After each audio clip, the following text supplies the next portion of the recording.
মই আকৌ বেয়া পোৱা দিনটো আকৌ আহিল নহয়। এতিয়াও এইকেইদিন মই আলহী ঘৰত যাবলৈ খুবেই বেয়া পাওঁ। মানে এতিয়া আলহী ঘৰত গ'লে মানে দাইলতো দিব, পিটিকাটো দিব, একে ঔটেঙা মাছৰ জোলৰ লগতো দিব, মানে সকলোতে দিব আৰু।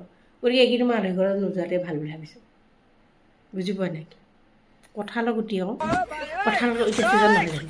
গতিকে কঁঠালৰ ছিজনত একদম মানে সকলোতে একদম আলহী ঘৰত গ'লেও কঁঠালৰ পিটিকা, কঁঠালৰ আঞ্জা এইবিলাক আপোনালোকে নিদিব দেই। আপোনালোকে কঁঠাল খাইছে ঘৰতে খাওক, গুটিটো আপোনালোকে ঘৰতে আঞ্জা বনাই খাওক, বেলেগক কিয় যাচ্ছে এইবিলাক। আপোনালোকে বাৰু কঁঠালটো কেনেকৈ খাইছিলে এইটো ভাবিলে মোৰ কিবাখন লাগিছে। আৰু আপোনালোকে সেই আঞ্জাখন আৰু খাব পাৰিমনে বাৰু? আৰু এতিয়া যে বজাৰত দমে দমে কঁঠালৰ গুটিখন ওলায়, সেই কঁঠালৰ গুটিখন কিনি আনিব দেই।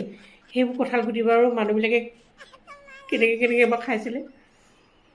লাগিলে সেই কঁঠাল ডাঙৰকৈ কঁঠালটো কিনি আনিবচোন, গুটিও খাব, গোটেই কঁঠালখিনিও খোৱা হ'ল গোটেইখিনি।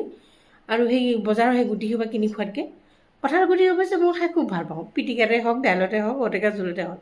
সেইবুলি বেলেগৰ ঘৰত নহয় দেই, নিজৰ ঘৰত নিজে অনা কঁঠালটো নিজে খাম, গুটিখিনিও খাম, সকলো গোটেইখিনি খাম, সেইবুলি বেলেগক নিদিওঁ। গতিকে আপোনালোকে এইটো সময়ত একেবাৰে সেই কঁঠালৰ ছিজন বুলি আলহী গ'লেও একেবাৰে কঁঠালৰ গুটিয়ে গুটি ভৰপূৰ কৰি নিদিব দেই। লাগিলে মোক আলু পিটিকাকৈ দিব, বৰ ভাল লাগে।